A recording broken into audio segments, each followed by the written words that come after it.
Facing pucks in net simply does not compare to the battles Earl Cook faces in his life. The 22-year-old has always dreamed of playing in the NHL, and while he may not be a player in the league, he is living his dream. Earl is the Detroit Red Wings' personal team motivator, a position appointed to him by his close friend and Red Wings head coach, Mike Babcock. I always wanted to be an NHL player, especially a Red Wing.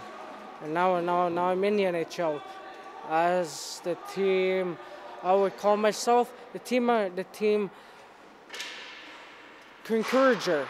Earl was born with numerous learning and behavioral disabilities, including FASD and Asperger's.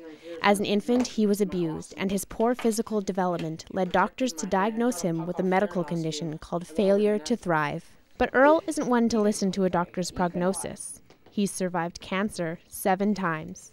To beat cancer, it's like when you play hockey and in life, you have to win. Earl was 19 years old when he was first diagnosed with a form of bone cancer called osteogenic sarcoma, the same type of cancer Terry Fox had.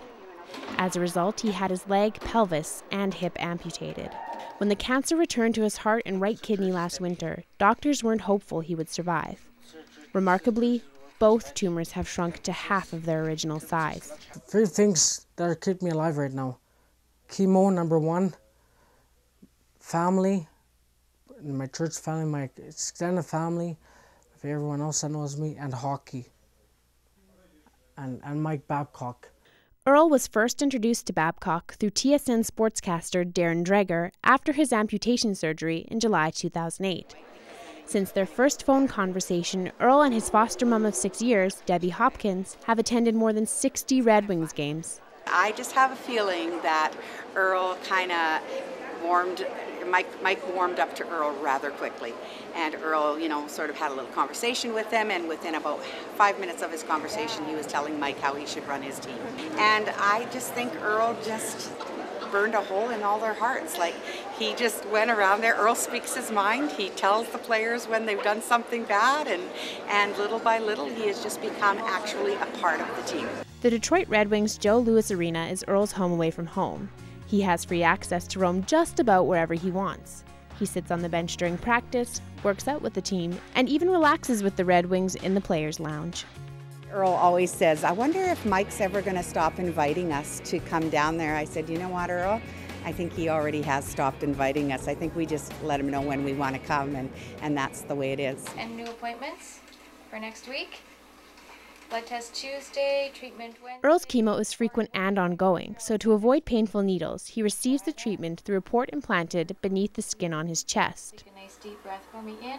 His connection to the Red Wings is his lifeline while he undergoes these weekly treatments for the tumors in his heart and kidney. And so far, it's working. Earl's latest MRI has shown that the tumor in his heart has shrunk from 5.4 to 2.4 centimeters, and the tumor in his kidney is also decreasing in size. These guys are definitely keeping me going. I need them and they need me. They don't have to be doing this, but they do. The 2-hour chemo sessions make him extremely fatigued and nauseous.